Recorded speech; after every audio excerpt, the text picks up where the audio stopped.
Still on the search of that one true love?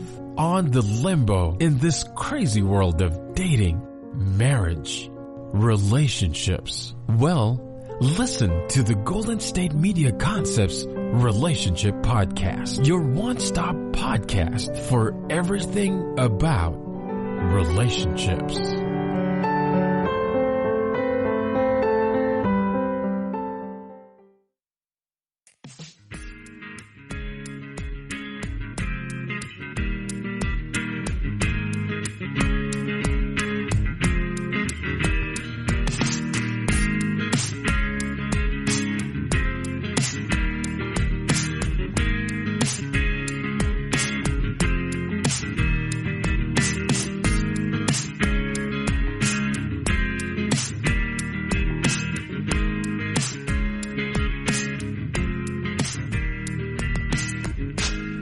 Hello, and thank you for tuning in to the GSMC Relationship Podcast, brought to you by the GSMC Podcast Network.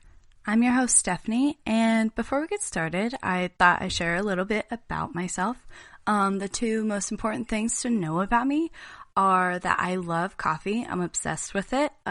It's currently joining us for this episode today to perk me up a little bit and get me started. I hope you have your choice of drink as well. Not to go too much forward, but there is a drink that I'm recommending at the end of the episode. It's really refreshing, a perfect summer drink to have on hand, and super easy to make. So stick around for that.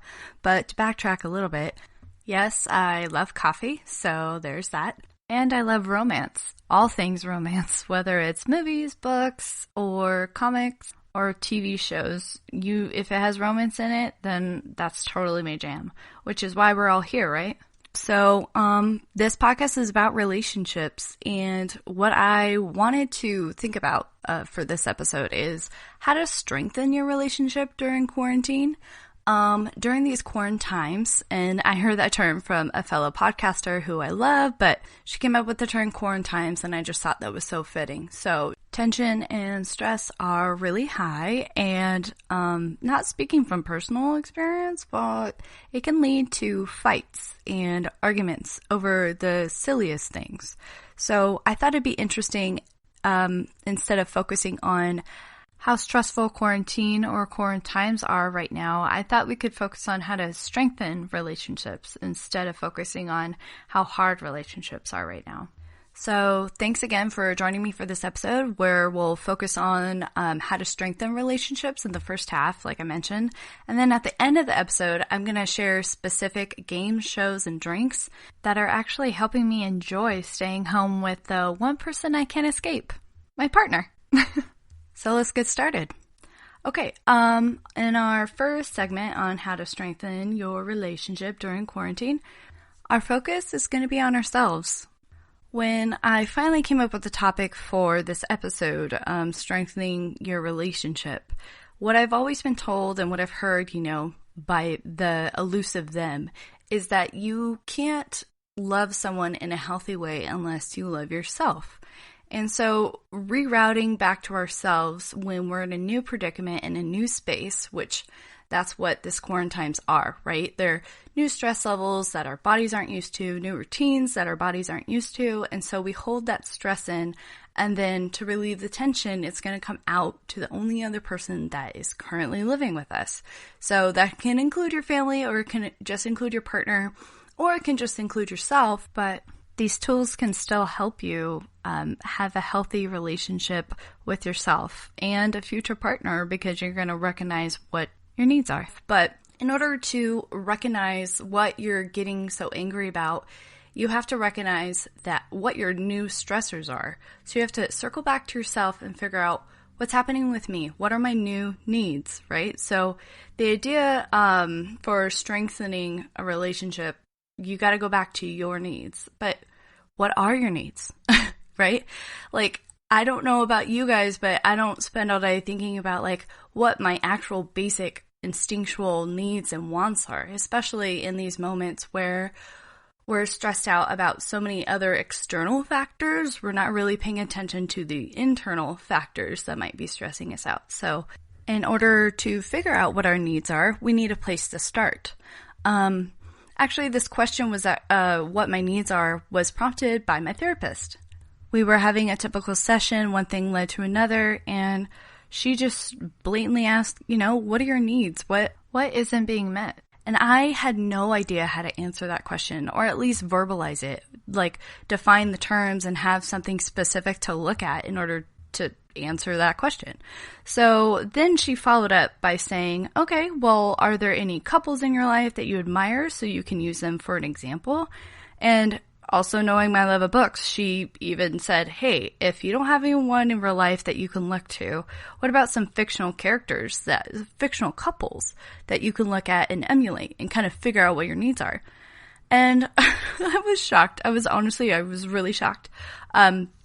I've always been told that reading romance creates unrealistic expectations, but if a therapist is recommending it, then that's good enough for me. And hey, now I'm recommending it to all of you. So, apparently studying romantic relationships between fictional characters can really help you figure out what your needs are and what you value, because if you aren't sure how to clearly define your needs, like I wasn't, then having clear examples of what type of relationship you do want helps you figure out what needs are actually being met.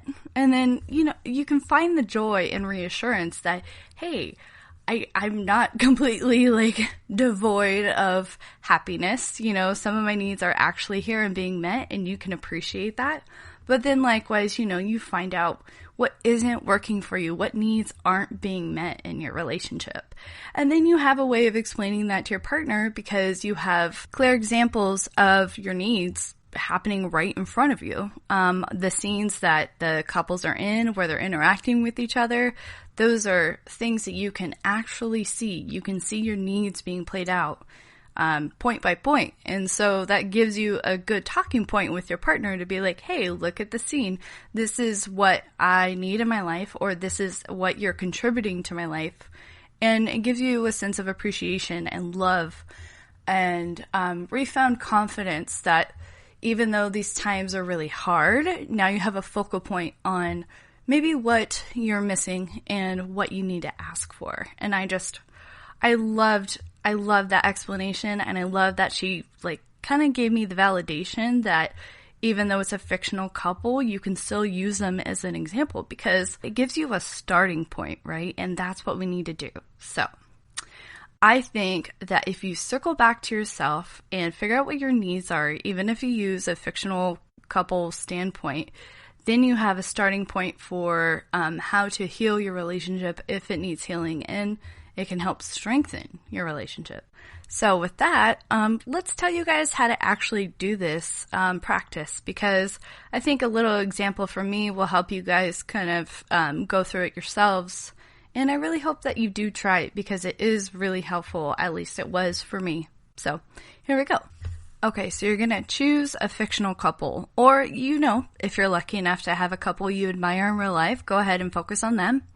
But choose a fictional couple that you really admire. And then what you're going to do is write their names down.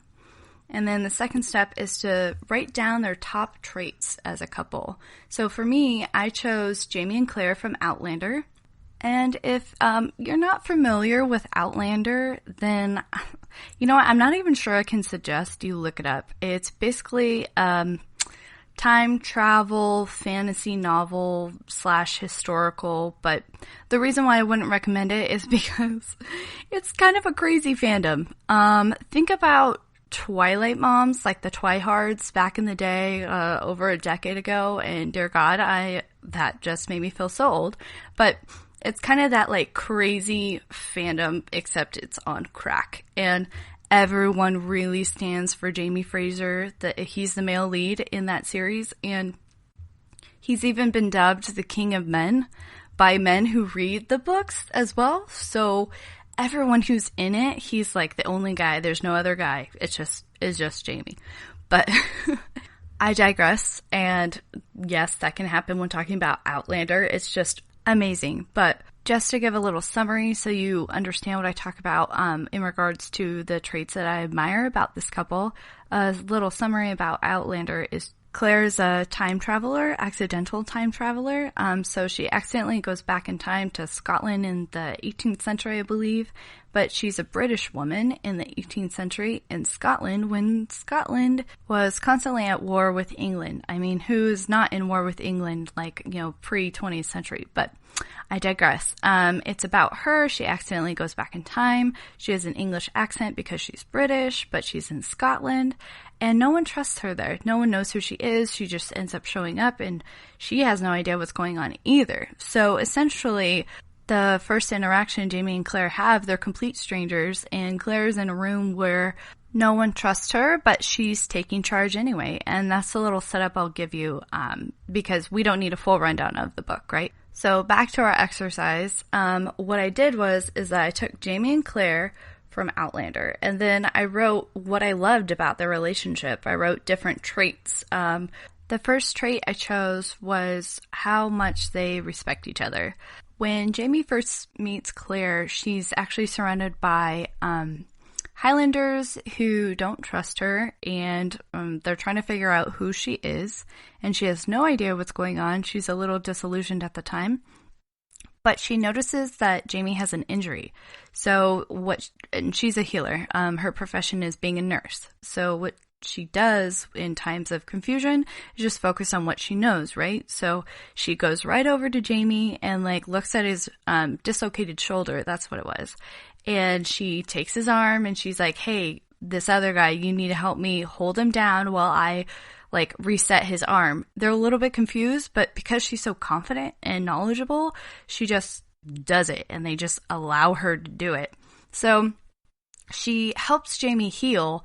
And the entire time he's just looking at her with a little bit of confusion, of course, who is this woman? I'm just meeting you. And now you're going to somehow fix my dislocated shoulder. But he's looking at her with awe and definitely respect for the level of knowledge and or medical terms. She's just flying out, they're flying out of her mouth. And he's not sure what to make of her, but you definitely know he believes in her and he respects her. So I mean, right off the bat, this couple is just, she knows what she's doing. She's taking charge. And then Jamie's looking at her and he's so smitten. And I love seeing that. But so when Claire meets Jamie, it's obviously the same type of respect. At first she just sees him as someone who's injured. And as a nurse, it is within her oath to take care of the injured and the sick. So she's totally treating him like any other patient, and she just wants to do what's best for him, even if the people around her are dangerous and could potentially hurt her. But it's her oath, and so she respects Jamie enough as a person to be like, I don't really know what kind of danger I can get myself into by helping this man, but I have to help this man. So that scene, it's such a good romantic scene, but I digress, and that can happen when it comes to Outlander because it's just such a story. But I chose Jamie and Claire because they really respect each other. And there are multiple other scenes throughout the book where Jamie never questions Claire like everyone around her who doesn't trust her, right? Because she's a stranger. But it doesn't matter that she was a stranger. He saw what she could contribute. He saw her knowledge. He saw her skills. And right off the bat, he just accepts her as her, no matter who she is. So that's one of the traits that I really liked about this specific couple. And another trait I really liked is their sense of humor. I mean, who doesn't? We all really actually need humor in our lives, and everyone has a different sense of humor, and theirs particularly is being sarcastic because they're both really smart and they like to tease each other. Even before they're a couple, that's how they communicate with one another. And I mean, let's be real. I can't even think of how many times a joke has saved me and any of the partners I've ever been with from a huge fight. You just find that sense of humor within your relationship, and then you're able to move on to the next step. I won't go into another scene that exemplifies that, but the reason why I showed you the other scene was just so that you can literally see what your needs are on the page. And then after that, you can look at your own relationship and really see how this fits into your life. And if it does, then that's amazing, and that's something you can appreciate about your partner. But if it's something that you don't see, it's a way to communicate that to your partner as well. So I will give you the actual step-by-step for how to do this real quick, just so you can actually do it yourself instead of listening to me all over again and trying to remember all the steps. So this is how you do it. You're going to choose a couple, and then you're going to write down their top traits, and then you're going to write down examples of what that looks like. So you can figure out what your needs are, then go back to your partner and re-communicate those needs. And, a fun thing to do would be to actually ask your partner what their favorite fictional couples are as well. I mean, it doesn't have to be a serious discussion, right? This is supposed to be for you. So I would just make it fun with your partner, kind of go back through the backlog and mention different TV shows like Parks and Rec. Me and my partner just recently finished watching that series because I'm a little behind on TV because I read, but I really love the relationship between Leslie and Ben. Again, that sense of humor. They also work really well together. They obviously respect each other. Again, the same kind of traits I was bringing up before. But, different TV shows like Parks and Rec, or you can do the L Word. That's a really good one. I like Dana and Alice. Or you can focus on video games. My partner's a very big gamer, so he said a couple that he really liked was Nathan Lane and Elena Fisher from Uncharted.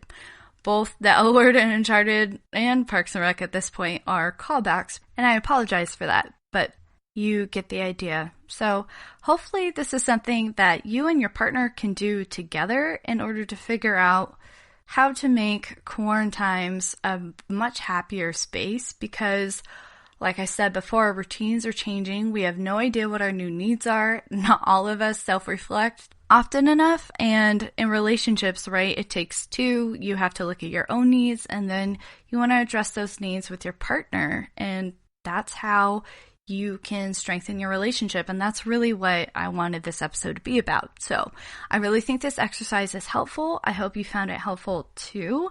I hope I didn't ramble too much about Outlander and Jamie and Claire. Obviously I have a passion for it, but I also have a passion for relationships and making sure that people do the work on themselves and also with their partners. So I would love if you guys wrote in with any of the characters that you may have written about. I love exchanging all that kind of stuff because I used to be a librarian, and you guys all know I love books by now. So any kind of recommendations are more than welcome. For instance, me and my partner struggle to find TV shows to watch together that we enjoy, so any and all recommendations are welcome. So yeah, just go ahead and share any recommendations that you guys have on our Instagram, and again, it's GSMC_relationship.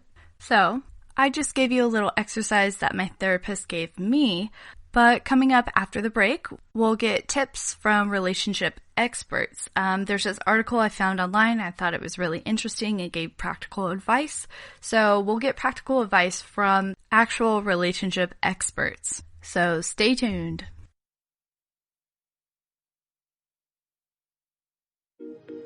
The GSMC Sex Podcast is a show that examines all aspects of sexuality, from physical to emotional to spiritual. Join our hosts as they discuss age-old questions, common misconceptions, and the latest topics surrounding sex. They'll tackle topics about sexuality from the complicated to the hilarious and everything in between. GSMC Sex Podcast is your show for all of your questions about sex, even some you might not have thought of yet.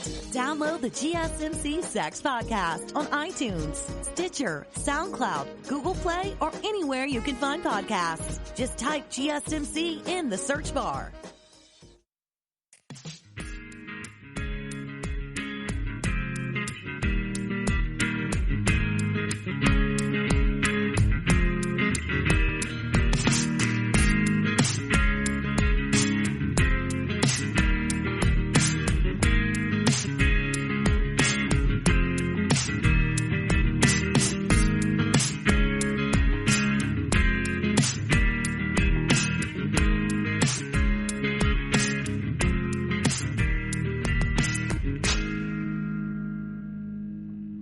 Welcome back, guys. So we just discussed how focusing on a fictional relationship can help you figure out your needs, so you're able to communicate those to your partner. Now, in our second segment of how to improve and strengthen our relationships, we're going to actually look at what the experts are recommending to couples who are living together during quarantine. And at the end of the episode, I'll share some of the specifics of the things that me and my partner are doing to help enjoy our time together, to actually enjoy your time together versus just filling the time together. But for now, like I said, let's go in with the experts. I pulled up an article titled 6 Things Relationship Experts Want Couples Quarantining Together to Know. And I want you guys to know that even if you aren't quarantining with your significant other, these are actually even really good tips for people who are single and living alone. It's just really to remind us what's important during quarantine times and how to stay as stress-free as possible and to get back on track with any type of relationship, even if it's with yourself. So this article is from The Independent, and I thought it was interesting because it really does focus on how to strengthen your relationship, because it's reminding you tips and tricks of what to do in stress, and then that way you don't stress out your partner. So the first thing it lists is to try and stick with your individual routines. According to Dr. Rhodes, a licensed clinical psychologist, a couple should stick as close as they can to routines that were set before COVID in order to keep your relationships running smoothly. Again, this is applicable to even singles out there. Like, keep the same routines that you're keeping. Like, let's say you have to work remotely at home and you weren't doing that before. You're going to have a completely new routine, but sticking with the routine that you had before will actually decrease your stress and it'll keep you more productive. So what she says here is that it's important to keep your own routine and not let your partner's needs force you to bury it. So I consider that applicable to both singles and people who are coupled, right? Everyone's been affected by this. So it's really important that you don't put anyone's needs before your own that you typically wouldn't, right? Like, so when it comes to your kids, of course, you're going to try and put their needs first as a parent. But you got to keep that routine even with your children so that it keeps the stress levels low, because that is what your body is used to. It's used to that routine. For instance, if you typically relish the quiet time you get in the morning, either by waking up early, keep that routine. It just helps settle your body. It does give you time to yourself. It lets you reset, whether that's in the morning, the afternoon, or at night. I know for myself, I didn't do this, and it really drove me insane. I was already working from home when me and my partner started isolation, and my partner actually didn't work at home. So when he started working at home, we immediately changed our schedules by having every meal together. And while that was really great at first, it actually helped us bond, and, we were talking throughout the day consistently. But after a while, I saw my productivity go down, and I started focusing on when and what we would eat versus actually enjoying our time together. So this is a really great reminder for all of us to just try and stick with your individual routine as much as humanly possible. And I know that can be hard, and I know it can be stressful, but in the long run, it's going to really help you stay calm and know what to expect from day to day versus trying to figure out day to day. Like I said, this was a good reminder for me because I was so excited to see my partner every day, like all day. We have a long commute, so our previous schedule had us not seeing each other. But it was really important for us to go back to our routines. And now that we have, because I have practiced these suggestions, I want to walk the walk. So this was just a great reminder to, hey, you might be in a different situation now. You might be forced into a different situation, but try and keep as much of your routine as you can. So let's move on to the second suggestion. The second suggestion on the list is to focus on the positives rather than repeating how hard everything is, keeping your mindset on what could possibly go wrong in the future. I've seen those memes that are just like, hey, 1918 was a bad year, 1942 was a bad year, watch out, 2020 is like, hold my beer. So I've seen all those memes about like, you're afraid to walk through that door because 2020 is coming at you. But instead of focusing on the hard parts about quarantine, it suggests that you try and turn it. So let's say that you've done the exercise that was in the first part of this episode, and you figured out what your needs are and what the positives are of the relationship, like what needs are actually being met.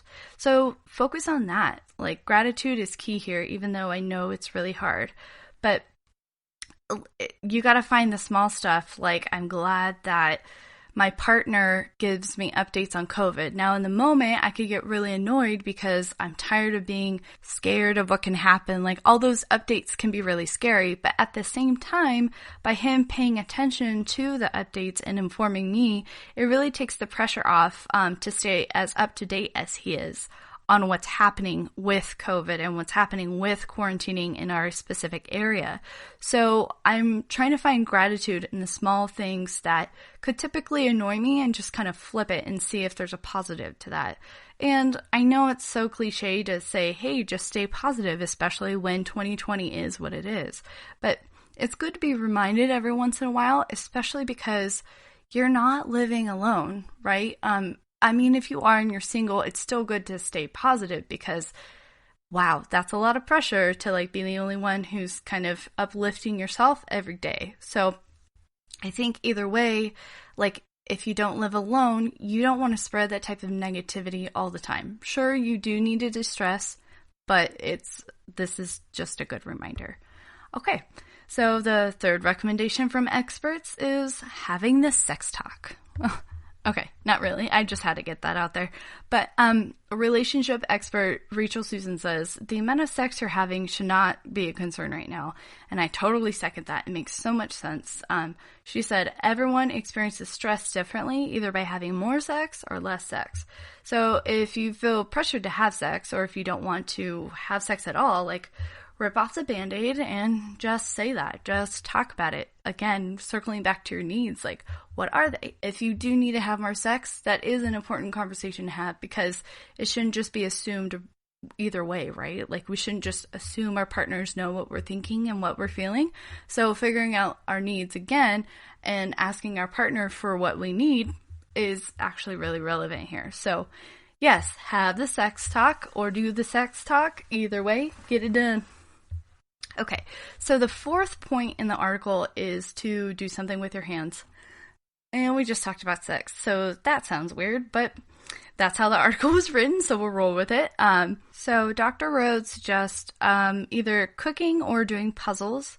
Anything with your hands because it's going to calm your nervous system. So whether that is playing video games or playing some sort of other game, anything you use to keep your hands busy will help regulate your stress system. The parasympathetic, I believe, stress system it's called. It's the one that helps you relax in the mode you go into, hopefully before bed. So I also have another trick for that. So if you're experiencing like high levels of stress, you can't get yourself to focus, a trick that my therapist taught me was to put your hands on your thighs. So palms down, hands on your thighs, and then alternate your left and right hand. Just go up and down on either thigh, and it'll actually train your brain to de-stress because that movement between the left and the right part of your body actually triggers the parasympathetic nervous system. I'm not really sure why. I am not a scientist, but again, if my therapist is recommending it, I really trust her, and it does work. It does get you to just focus on the moment, and it gets you to just think about the motion that you're doing versus everything else going on in your life. There are also breathing exercises you can do. I'd recommend Googling those, but it's about breathing in deep, taking a pause for as long as you took a breath in, and then breathing out like as long as you breathed in and took that pause. So it can be really therapeutic, and I highly recommend any sort of breathing exercises that you can find. Obviously, make sure it's a clinical source, that it's coming from a doctor, but yes, breathing exercises can be wonderful, especially right before bed. Okay, so the fifth suggestion for strengthening our relationships is actually interesting.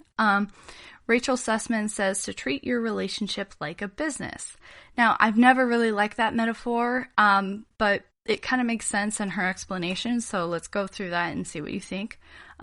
She goes on to clarify that couples should pick a day and a time to meet and schedule what the week or the next couple of weeks will look like in terms of chores and children. She notes that everyone's life has changed, which includes childcare and making dinner to any of the chores that you have on a typical day.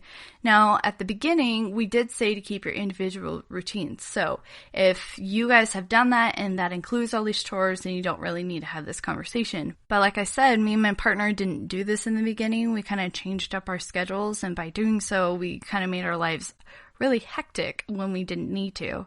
So she's saying, by discussing what's working and not working, like in any business, couples will be able to deal with the frustration that is going to come up with being cooped up together. And in addition to easing any issues during this immediate time period, this tactic will also help strengthen couples in the long run. So that makes a lot of sense, right? Like if every couple, like every quarter, I guess you could say, if you strategize with your partner to reassess what your needs are and to reassess what the household needs and or any other family members, that will really help you decrease any sort of confusion or stress that might arise from not knowing who's doing what, especially because no one really knows what the future holds with COVID and finding a vaccine. So we're kind of in this for the long run, and we need to plan for that. So that's why this idea, like while I initially don't like looking at romantic partnerships as businesses, it does make a lot of sense when you live together. So I really like this idea, and taking one day to figure out who will do what and when is such a time saver and will save a lot of stress, especially when you're trying to figure out what to do for dinner for like the 400th day in a row. So, okay. So this brings us to our last recommendation for strengthening your relationship during quarantine. She just reminds us to have empathy for our partners, which is really sweet, but very hard. So, according to Sussman, again, one of the most important things relationship experts want couples to remember is that these are stressful times for everybody. Everybody's stressed out, and it's really hard to remember that because you're going through your own stress, right? So remember to be as gentle with your partner as you are with yourself. And, you know, like I said before, know your needs will help de-escalate fights. And even though fights are bound, you know, to happen, you can start reducing that by just taking a breath, maybe doing a breathing exercise, maybe patting your hands, maybe just clapping your hands, and then looking at your partner and having some sort of empathy for what they're going through as well. But to be honest with you, let's just be real. These are all really nice suggestions, and I really like these reminders because, again, it reminds us to be kind to ourselves and kind to our partners, and I think we all need that reminder right now. But let's be real, if I see clothes all over the bedroom floor for more than a couple days when they said they'll be picked up, I may temporarily forget about this advice, and I don't blame you if you do too. Let's be real, like, the reason for this podcast is because we want to focus on relationships and we want to focus on how we can be better. But we are human, and so I do recognize that. But again, our focus is how to strengthen our relationships. So I really hope some of these little nuggets were insightful enough to help you strengthen your relationship, even if in a small way, just to like remember to be kind, like I said earlier. But hopefully we gave you tips on how to relax, if nothing else. And I definitely recommend sticking through the rest of the episode because on the back end of this episode, I'm going to actually give specifics on how to have fun with your partner. So yeah, in our very next segment, after the break, I will be giving you 5 things to do as a couple that won't stress you out. Well, hopefully. And let's not forget, at the very end of the episode, I'm going to bring up specifics like recommendations, the things me and my partner are actually watching and doing and enjoying together. So I hope you guys stay tuned for that. See you after the break.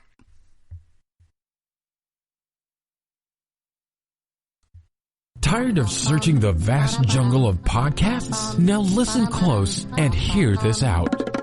There's a podcast network that covers just about everything that you've been searching. Hey! The Golden State Media Concepts Podcast Network is here. Nothing less than a podcast bliss with endless hours of podcast coverage. From news, sports, music, fashion, cooking, entertainment, fantasy, football, and so much more. So stop lurking around and go straight out to the Golden State Media Concepts Podcast Network. Guaranteed to fill that podcast itch. Whatever it may be. Visit us at www.gsmcpodcast.com. Follow us on Facebook and Twitter, and download us on iTunes, SoundCloud, and Google Play.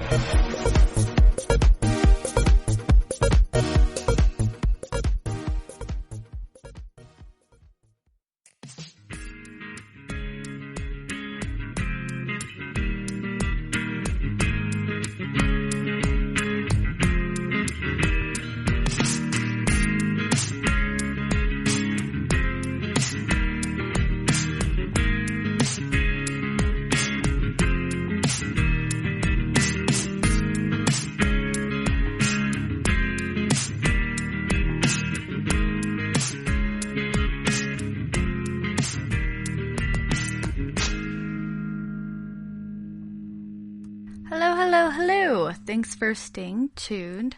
So just as a reminder, before the break, we learned about the 6 things relationship experts want couples quarantining, wow, that's a hard word, together to know. And we also covered how to strengthen your relationship through doing a personal exercise to discover your needs. But now we're going to get to more practical advice, actual activities you can do. So in this segment, I'm going to mention 5 things I've done with my partner, 5 things you can do as a couple that'll keep you from going crazy. Like they're actual constructive activities that you can do with your significant other.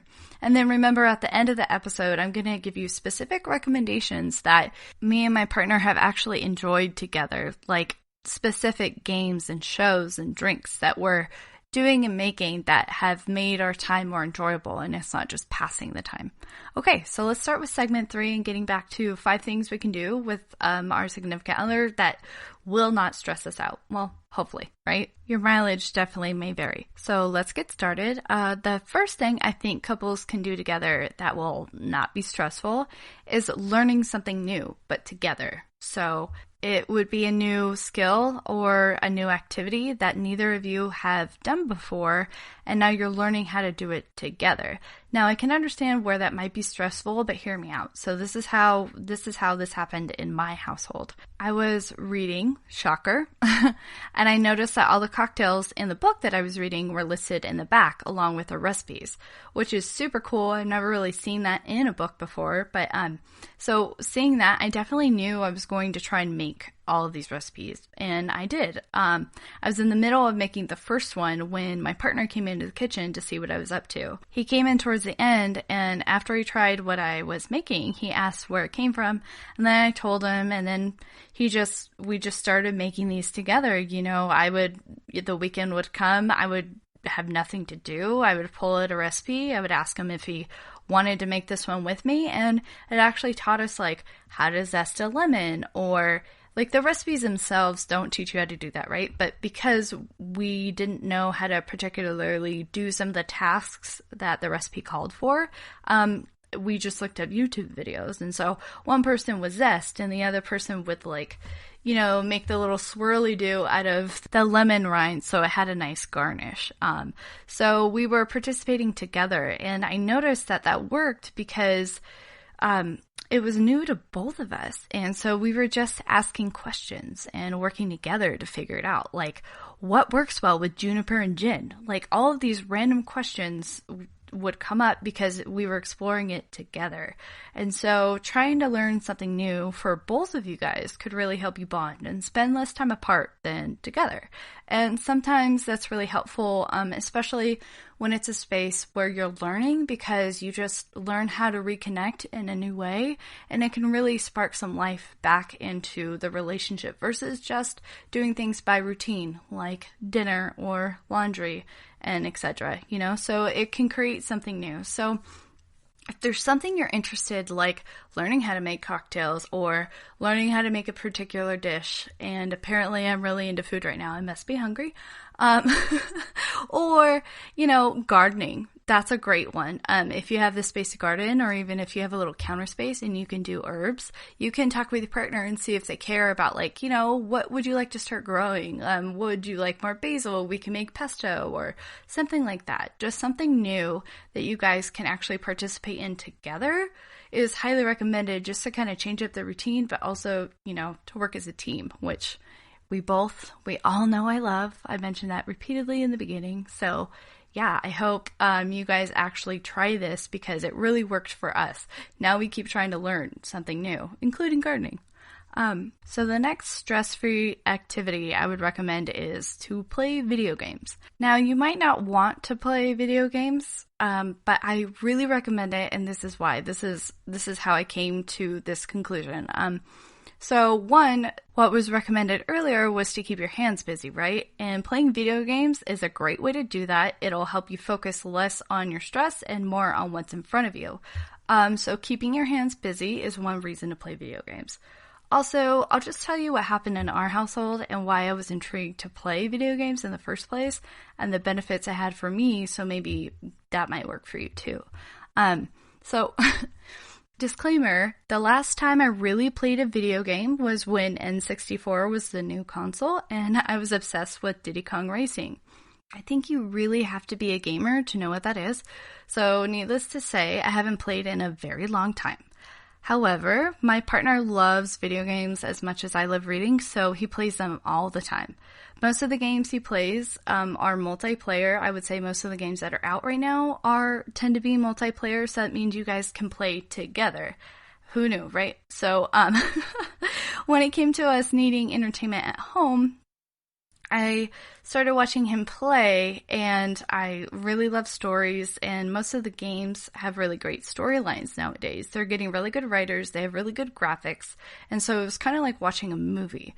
And so knowing that I liked the story, and then finding out that they're multiplayer games, like I can play alongside him, this led me to eventually playing with him. And I realized that when we're playing, we're playing as a team. You don't have to in all games, but for the most part, you develop a team, and you all have your own strengths, and you figure out what the strengths are, but you figure them out together. And let me just tell you, I know I wouldn't survive a minute without him, which is also awesome because it reminds me of how well we can work together to achieve a goal. So let's be real. He does need a little work on his patience with me getting better, because obviously I'm not a skilled video game player, but I also need to work on giving myself some patience and like the skill set of playing a video game. They're a lot different nowadays, so I have to be able to give myself the patience and the kindness. So there are a little bit of struggles with it, but at the end of the day, playing something with your partner where you work together as a team and are supporting each other, telling each other which direction to go, or telling each other how to use a control or what control to use because you're getting beat up on a bad guy. I like telling him, like, come save me because I don't know what I'm doing, or I'll come save you, I got this. So it gives you a little boost of confidence, but it also helps you play with your partner, which I really think is super important. So, but yeah, at the end of the day, you just have fun killing the bad guys. And when we live in a world where you have zero control over any of the bad guys or the virus around you, then it feels really cathartic, I think. Okay, so the next one is really like a game changer, is watching YouTube. Now, watching YouTube is not new, but watching it on TV with your partner, I think, is a game changer for sure, because I don't know about you guys, but it's really hard for me and my partner to decide on a new show to watch or a new movie to watch. Especially after a stressful day. It's just like sometimes he doesn't want to commit to a movie, and sometimes I'm not in the mood to watch like anime. So I do have to say, we do have the privilege of 2 TVs, but we're working all day in separate rooms and trying to keep our routines. And one of our routines was once we'd come home from working, we would watch TV together. And I want to keep that up because I want to spend like good quality time with him.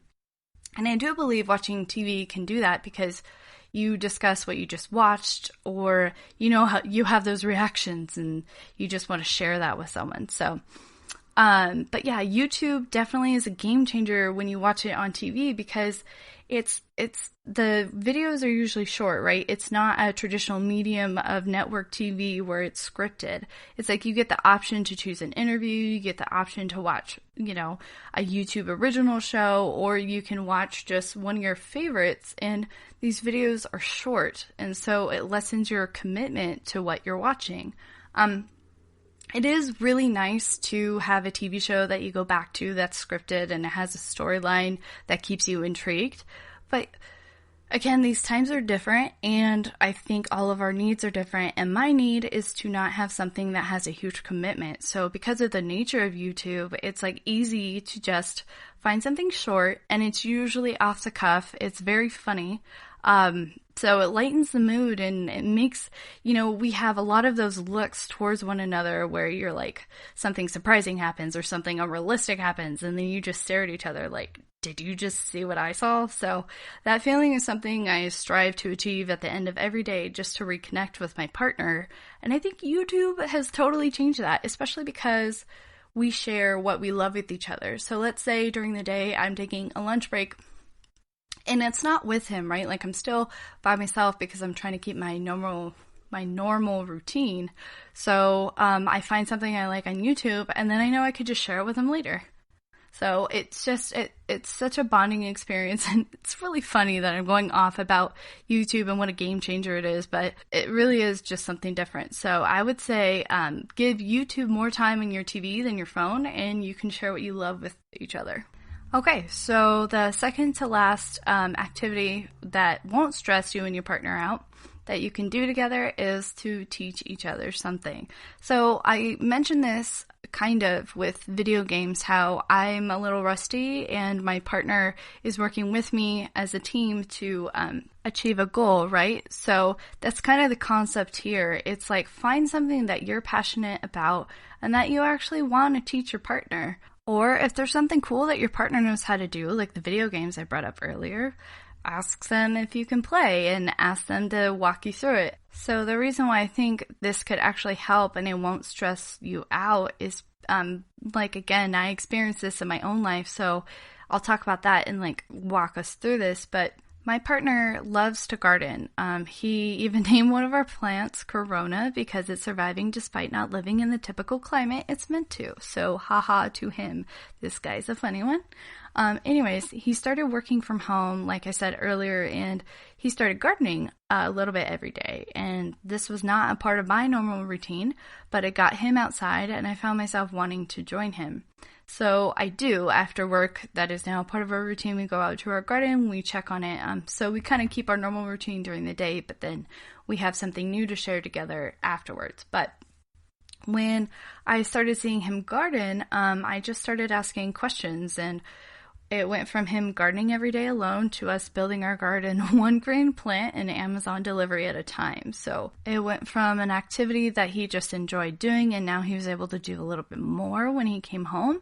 And it went from something he did to something now we do. And it's a topic of conversation and something we share after work, you know, something we're both invested in maintaining, especially something like gardening where it's ongoing and you have to maintain it, so it becomes a constant in your life. So it really helped that I wanted to learn though, right? Like, and let him guide me.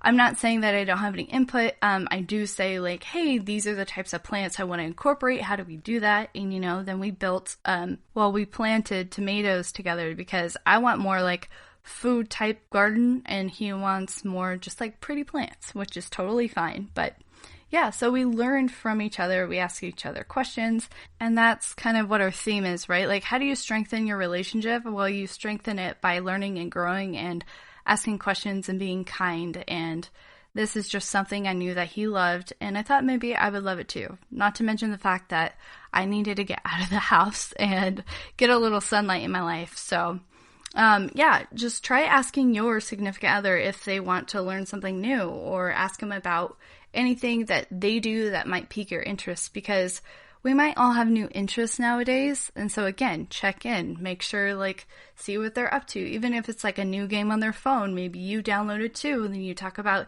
your experiences playing it individually.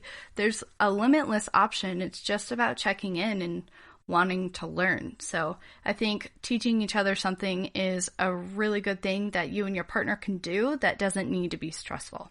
Okay, so the last activity that we have that hopefully won't stress you and your partner out is a lazy day Sunday or a date night. So we have different types of people in the world, and they deal with stress differently. Some people, when they're stressed out, like to do absolutely nothing. Just zone out, they're going to watch TV and do nothing else. And then there's people who love to plan, and you might happen to have a combo of that in your household. So I came up with a lazy day Sunday or a date night option, depending on how you guys handle stress. And I'll be honest, if you have kids, this is going to be hard to do. I know planning date nights or just doing nothing at all is really hard to do when you have kids. So it'll definitely need to be reworked for your family and your situation. But the point is if you're going to do a lazy day Sunday, you do nothing together. And I know you're already doing nothing together, right? For the most part. But this is different, and I'll explain why. I personally love lazy day Sundays. I'm that person that just wants to do nothing. So before quarantine, it was rare that me and my partner would have a lazy day. A day where we did nothing, no chores, no trips. We woke up when we wanted. We cooked whatever we wanted. We either together or separate, depending on the day. Like if we just wanted a day to ourselves. And we did whatever we wanted to do. Like, we're privileged enough. We were lucky enough to do that. We don't have kids, so that was a little bit easier to do. But nowadays, every day is stressful. Like, whether you're an essential worker, and by the way, thank you to all essential workers.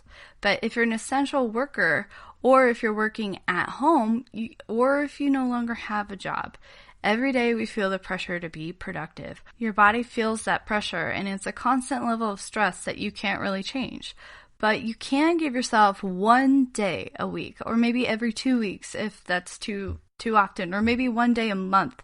You know, if that's too often, you have a family, you're still an essential worker, you have a lot going on. But choose an official day off. Like when your email is just a room away, or, you know, it's hard to actually find the time off, like do it anyway. And if you have kids, maybe there's a way to allow them this time too. Not having kids, I can't really give that advice, but it's summer vacation, and I can only assume that kids staying in, that's really hard on both the parents and the kids.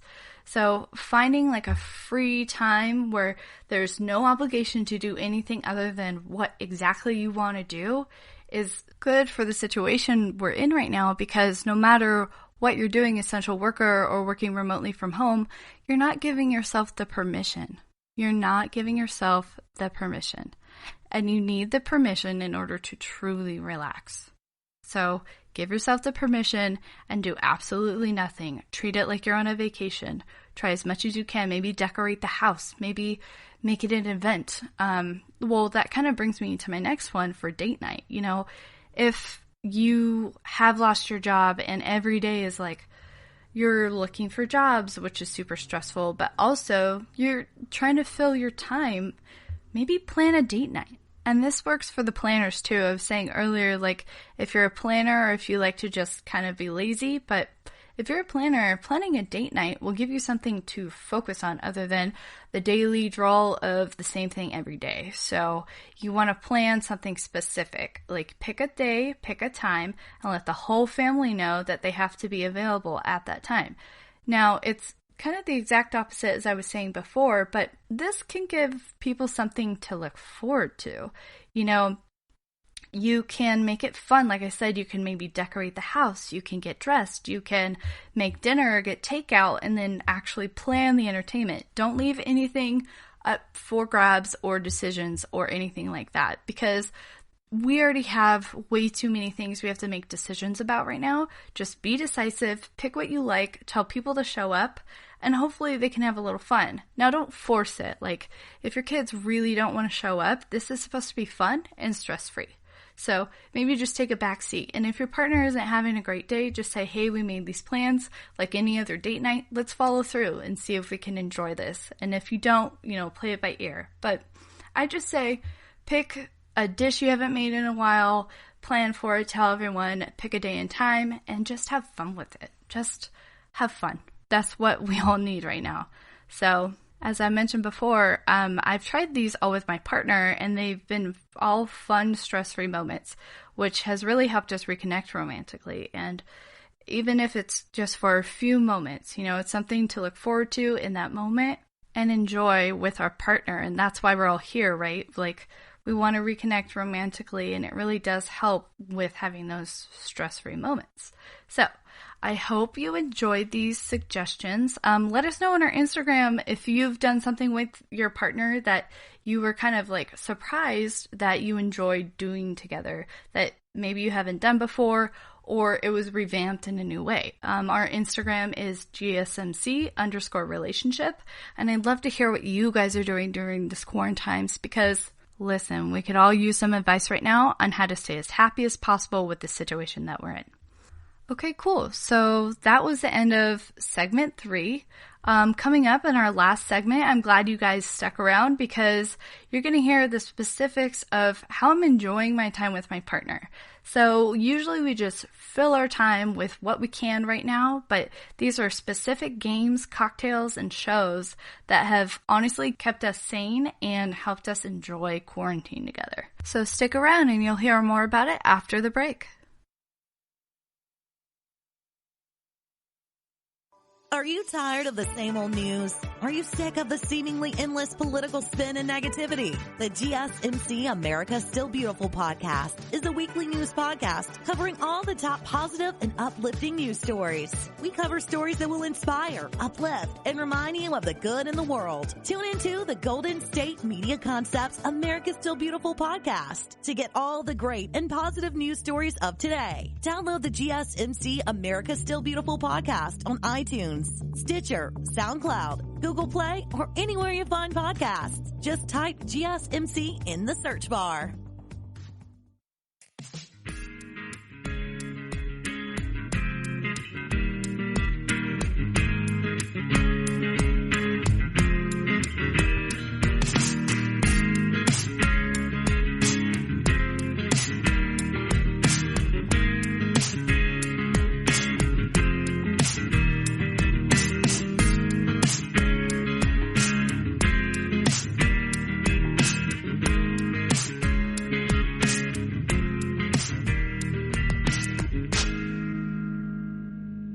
Everyone, welcome back to the GSMC Relationship Podcast. So, in our previous segment, we discussed some of the things couples can do together that hopefully won't stress them out. And here in our final segment, I'm going to review the specific games, cocktails, and shows that me and my partner have actually really enjoyed together. Oh, and make sure that you guys reach out with any recommendations that you have for any new TV shows or drinks. I love coffee. Apparently I like cocktails too. That's to come. But yeah, reach out with anything new or fun that you guys have been doing lately. Any recommendations are so welcome. And you can do that on our Instagram at GSMC_relationship. Okay, so my recommendations. I've been so excited to share these with you guys because I love everything that I'm about to recommend. So here we go. My first recommendation is The Children of Morta, and I think that's how you pronounce it, because I believe it's Latin, and Morte is Morta, but who knows? If you know, you can correct me again. Go to our Instagram, and you can tell me how wrong I am. But it's a video game. So the Children of Morta video game, it's available on PS4 and I believe other consoles, but it's a multiplayer game set in a fantasy world. It's more fairy tale than vampires or werewolves. So the way it starts, you start off by being introduced to a family, and it has all this lore built behind it, and a narrator, which is actually really cool. So you have a narrator who's kind of going over why this family exists, how each member of the family has been trained to defeat the evils of the world, which kind of gives it a Dungeons and Dragons kind of feel. Every player has a different skill set, and slowly along the way, depending on the type of land that you encounter, you're going to need different skill sets. So you can play as different characters in order to achieve those goals, and then of course you level up and you earn money to unlock more skill sets or to unlock tools to help you in whatever fight you're about to have. It just requires a lot of strategy. But the part that I found really appealing, even if you don't really like playing video games, is the lore behind it all. It's crazy how good and magical this narrator is. He's very good at voice narration, and because it reads like a fairy tale with the lore of olden days and kind of has that tone of what to expect in these ancient times, it really draws you in with where it's going and how this family really fits into this world and how much they care for each other.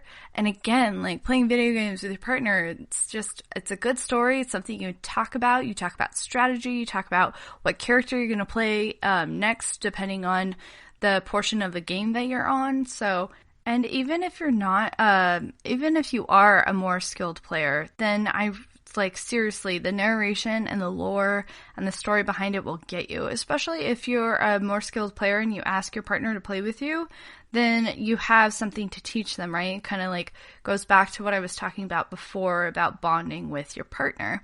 But more than that, I mean, if you're single, I would totally recommend this game. It's going to keep you playing for hours because you have different characters to get through and they all have those different skills. So you're going to have to play every character if you are by yourself in order to get through these lands. But it keeps you intrigued the entire time. And there's actually something really funny about it too, because they have pets. They have pets in the game, and then it's kind of fun to look at the castle that they bring you back to, the family's castle, and to kind of look for the cat or the dog to see if they're like playing together or to see if they're like in a tree. So it's got little elements like that just keep you entertained the entire time.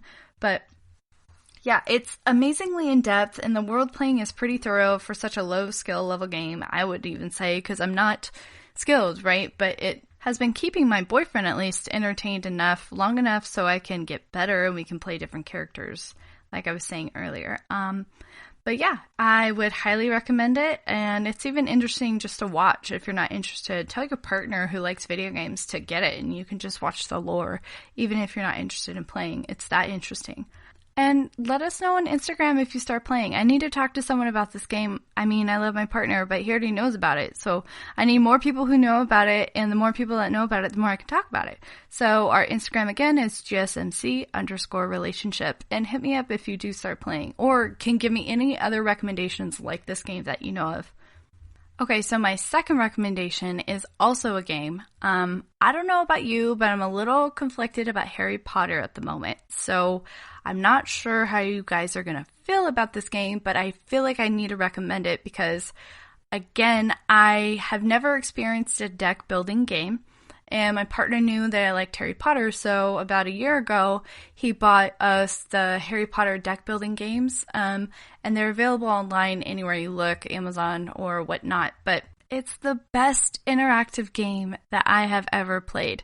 You know, most of the games, like board games, tabletop games that we play can tend to be competitive. And while that is really nice because you have that sense of, you know, challenge, you also have a different set of challenges when you're working together. And that's what this deck building game really does. You work as a team, so you can be any of the main characters, adults and kids alike. And then you choose who you want to be, and you work together to defeat the Dark Lord. You work together to defeat Voldemort, and again, requires different skill sets. So depending on where you are in the game, it starts with like game 1, which is level 1, and it makes its way to game 7, like the book's level 7. And so it increases in difficulty, and when it increases in difficulty, you're obviously going to want different characters and different skill sets in order to beat those levels. So much like the Children of Morta, this Harry Potter deck building game really requires a lot of communication and kindness with your partner on how to move forward and how to actually defeat this guy. And I will let you know, even though it's Harry Potter and people associate that with like children's literature and like a little younger audience, I'm telling you right now, this game is not for a younger audience. It is very hard, and I don't just say that having a low skill set and needing to learn these things. I say genuinely, me and my partner, it is hard because there's only 2 of us, and for the 2 of us to get the amount of attacks that it requires to kill Death Eaters and then Voldemort, it's a lot. So no, it requires some patience, but it's a lot of fun too because you get to collect cards, and the types of cards you get give you either attacks or they give you coins so you can buy other cards.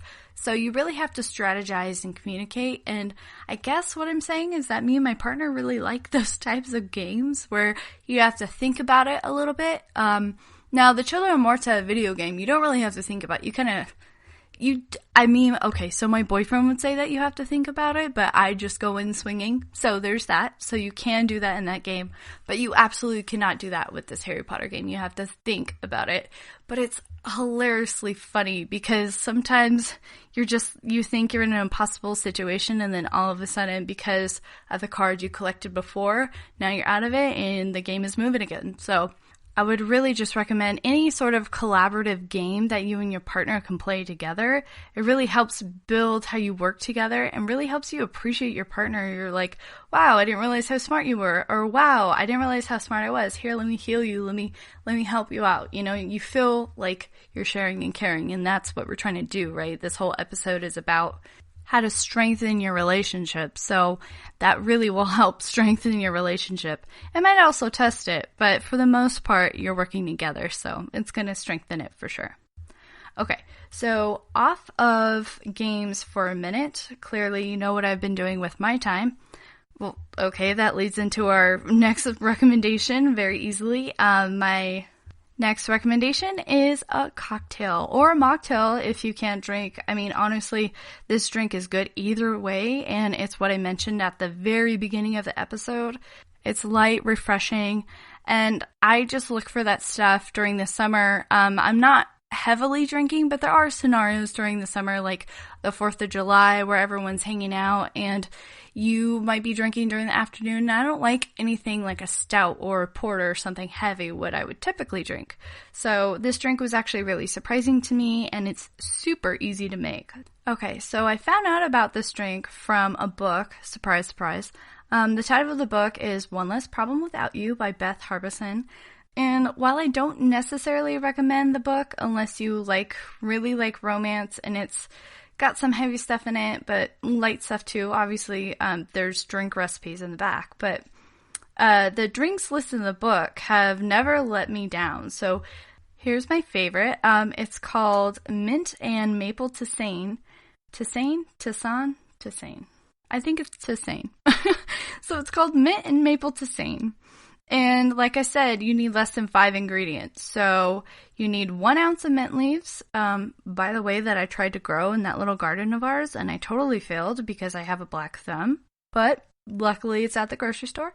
Okay, so back to the ingredients. It's 1 ounce of mint leaves, and you need 1 tablespoon of maple syrup.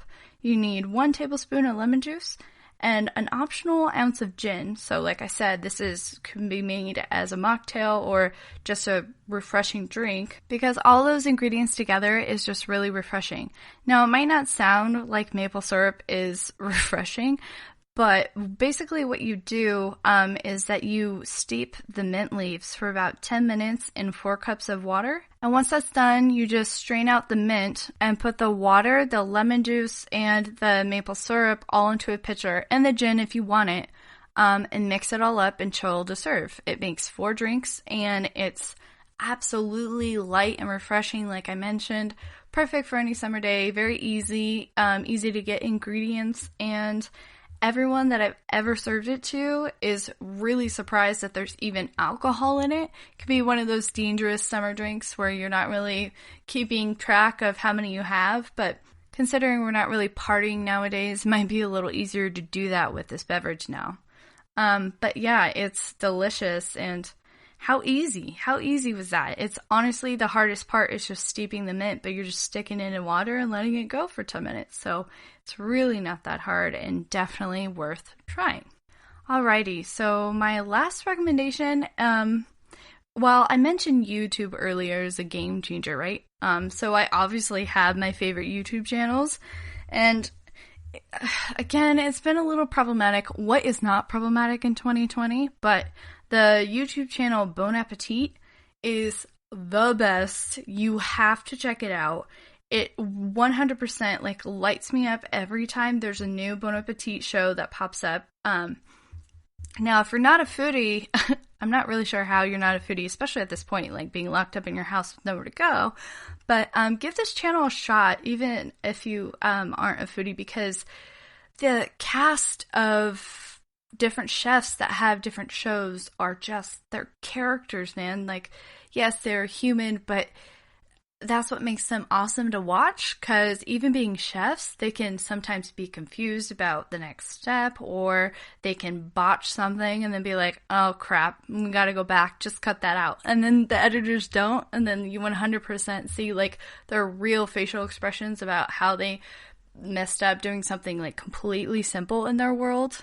It's the best, especially there's just a couple of main players here that I have to point out that are just hilarious. So Claire on her show, Gourmet Eats, she's trying to recreate gourmet versions of her favorite junk food, whether that's Pop-Tarts, Reese's, Cheetos, at least I think she's done those ones.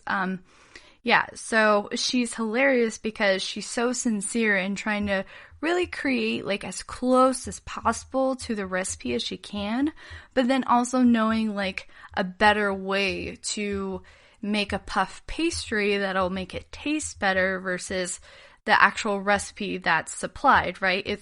It would be kind of easy for a chef to look at what the recipe is and use the exact same ingredients and just make what is your favorite junk food, but she tries to make it taste as good as possible, and just the focus she uses. Oh, and she also creates like molds, unnecessary molds for all of her products. Like if she's gonna do a Pringle, you know how Pringles have that little curve to them? She makes molds so that her chips align exactly with like the exact ridges and the curves that come in the original product. So just watching her try and do that and the mechanism she comes up with to like make the food a reality is just really insane. And then you have Brad Leone. He is so passionate, and he's just so flippant too, curses all the time. He's hilarious. Sounds like he's like an Italian from New Jersey. I haven't looked into it, but he could very well be.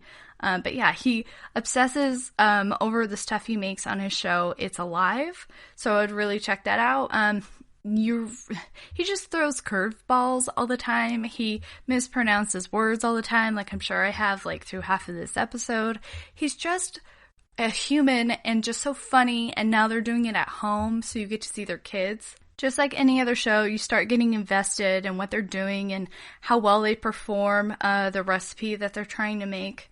And speaking of that, this gives you more recipes to work off of and try.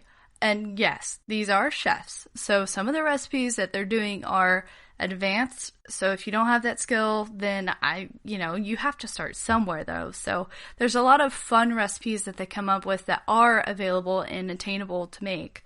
But even so, even if you're not a foodie like me, it's still worth a watch because, like, again, these chefs are just hilarious. I don't know how it came to be that like a cooking show would be hilarious, but they even have like drama on the show a little bit. There's a little bit of a fandom. So the fandom has speculated that, and oh yes, there's a Bon Appetit fandom enough to have an Instagram account called Meme Appetit, but again, I digress. There's a fandom, and we watch all of these shows and see all of these chefs interact with each other because before quarantine, they all worked together at a test kitchen, and now they're all at home. But when they were in the test kitchen, this guy named Delaney used to show up in this girl named Molly's show, and there's a lot of speculation that they're like flirting going around and not really sure why Delaney's always showing up, but also Molly is married, so we need to be respectful of that. But what I'm saying is there's a whole community behind this show, and people are obsessed with Bon Appetit. So, and there's a show for everyone. There's like 10 different chefs who have a show. So if the ones I mentioned weren't for you, just check out the channel Bon Appetit and just find some food that you're interested in learning about and then go for it. It's all downhill from there. Okay, so those are my recommendations for specific things you and your partner can try, stuff that's maybe new to you that you can collaborate with and do together that'll help strengthen your relationship. I hope you really try out that exercise I gave you in the beginning. Even if you don't share it with your partner, it's a good way to realize what you need and how to move forward with those needs.